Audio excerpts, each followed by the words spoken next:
c'est qu'une fraction? C'est un partage. Une fraction, c'est une partie d'une unité. Cette unité, on l'a divisée en parts égales. On appelle dénominateur le nombre de parts dans l'unité. Par exemple, ici, l'unité est partagée en 4 parts égales. Ici, on a deux unités qui sont chacune partagée en 4 parts égales. Ce nombre 4, c'est-à-dire le nombre de parts de l'unité, c'est ce que l'on appelle le dénominateur. On l'écrit en dessous du trait de la barre de fraction. Le numérateur, lui, c'est le nombre de parts que l'on prend dans cette unité. Alors ici, par exemple, on a pris 3 parts.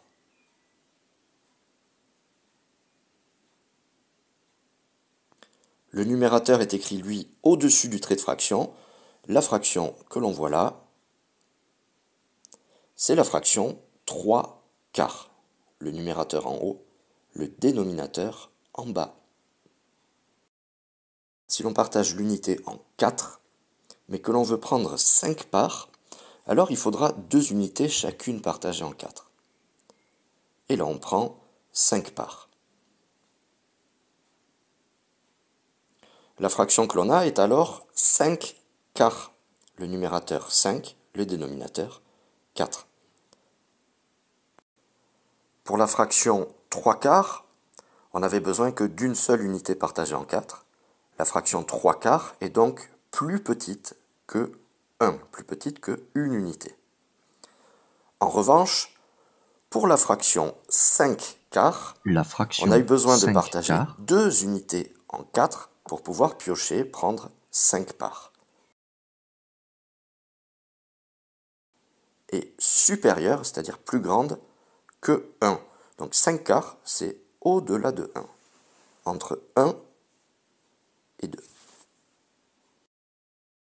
Pour comparer deux fractions entre elles, on va rencontrer plusieurs cas. Soit ces fractions ont le même dénominateur. Dans ce cas-là, la fraction qui a le plus petit numérateur sera plus petite que celle qui a le plus grand numérateur. Exemple, 2 septièmes est plus petit que 6 septièmes. Pourquoi? Parce que si on coupe une pizza en 7 parts, si tu prends 2 parts, c'est toujours moins que si tu en prends 6. Si les dénominateurs sont différents, on va essayer de trouver un dénominateur commun, c'est-à-dire un même dénominateur. Alors on va prendre l'exemple de 2 tiers et 3 quarts. Pour trouver le dénominateur commun, on va multiplier entre les deux dénominateurs. 3 et 4. 3 fois 4, ça fait 12. 12 sera le dénominateur commun. On va transformer les fractions. La première 2 tiers, pour l'avoir en douzième, on va multiplier par 4. 2 fois 4, ça fait 8. 3 fois 4, ça fait 12.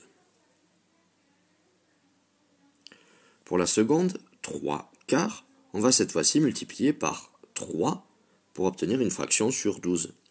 4 fois 3, ça fait 12. 3 fois 3, ça fait 9. On est donc avec 8 douzièmes et 9 douzièmes. On peut comparer les fractions. 8 douzièmes, c'est plus petit que 9 douzièmes. Si tu prends 8 parts, c'est toujours moins que si tu en prends 9. Alors, 2 tiers, c'est plus petit que 3 quarts.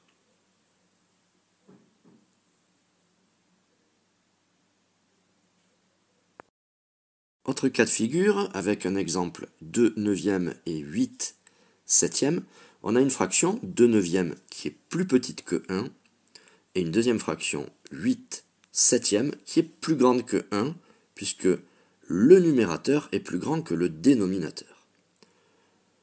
On a donc la fraction qui est plus petite que 1, qui est plus petite que celle qui est plus grande que 1.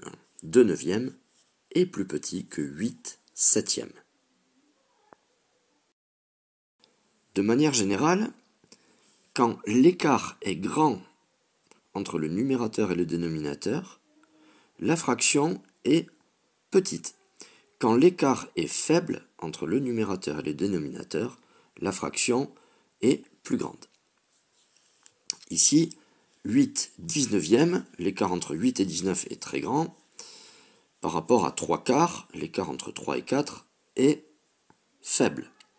Donc 8 sur 19 est plus petit que 3 sur 4.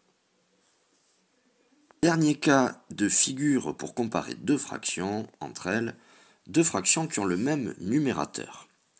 Dans ce cas-là, c'est celle qui va avoir le plus grand dénominateur qui sera plus petite que celle qui a le plus petit dénominateur. Pourquoi? On va prendre l'exemple de 1/15 et de 1/2. 1/15, ça veut dire que tu prends une part d'une tarte que tu as partagée en 15. Alors que 1/2, tu prends une part d'une même tarte que tu aurais partagée en 2. 1/2, c'est plus grand que 1/15. On va essayer de comprendre des cas d'égalité. 3/6, c'est égal à 1/2. Pourquoi? Puisque je divise le numérateur par 3 et je divise le dénominateur par 3. De la même manière, 1/2, c'est égal à 10/20, puisque je multiplie le numérateur par 10 et le dénominateur aussi par 10. Ces fractions-là sont égales aussi à 5/10, puisque pour passer de 10 à 5, je divise par 2. Pour passer de 20 à 10, je divise par 2. La règle est la suivante. Je multiplie ou je divise le numérateur et le dénominateur par le même nombre et j'obtiens une fraction égale.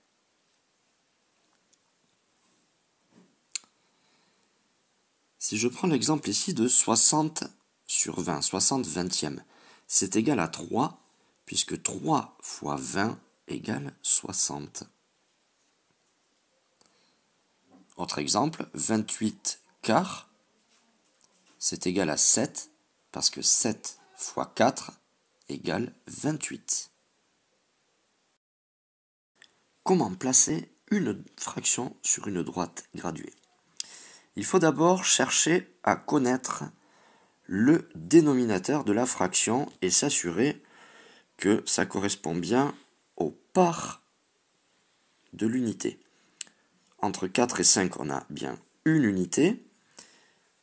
1, 2, 3, 4, 5, 6, 7, 8, 9, 10. Elle est partagée en 10. On est bien en dixième. Donc pour aller placer 44 dixièmes, par exemple, on va partir du nombre 4. 4, c'est 40 dixièmes, puisque 40 divisé par 10, c'est égal à 4. Donc 4, c'est 40 dixièmes, donc j'ai plus qu'à compter 1, 2, 3, 4. 44, c'est ici, 44 dixièmes. C'est une fraction dont le dénominateur ne correspond pas aux graduations. Ici, on veut placer 3 demi, donc dénominateur 2, et on est avec une droite graduée en dixième. On doit donc partager cette unité en 2. 5 fois 2, ça fait 10. 1, 2, 3, 4, 5. Donc 1 demi, c'est ici. 1, 2, 3, 4, 5. 2 demi, c'est ici. 1, 2, 3, 4, 5. 3 demi, c'est ici. C'est au-delà de 1.